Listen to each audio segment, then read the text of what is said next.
Kienu madwar 1,300,000 persuna li żaru xi wieħed mill-mużewijiet jew siti ta' Heritage Malta matul l-2016. Ir-rapport annwali ta' Heritage Malta s-sena li għaddiet wera li t-tempji tal-ġganzija kienu l-aktar popolari, b'aktar minn 180,000 persuna li żaruhom. Segwew it-tempji ta' Ħaġar-Qim, il-Kmamar tal-Istat u l-Armerija tal-Palazz u t-tempji tal-Imnajdra.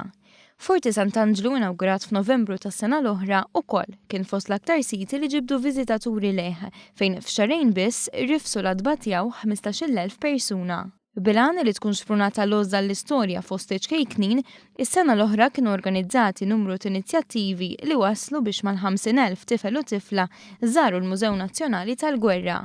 Numru li meta jingħaqad ma' dak ta' Maltin u turisti li żaruh dan ukoll jagħmilha mal-aktar siti popolari ta' Heritage Malta fl-2016. Meta mqabbla mal-2015, in-numru ta' nies li żaru l-mużewijiet ta' Heritage Malta s-sena li għaddiet żdied b'aktar minn 100,000. Fl-2016 kienu organizzati aktar minn 240 attività fid-diversi siti u mużewijiet ta' Heritage Malta.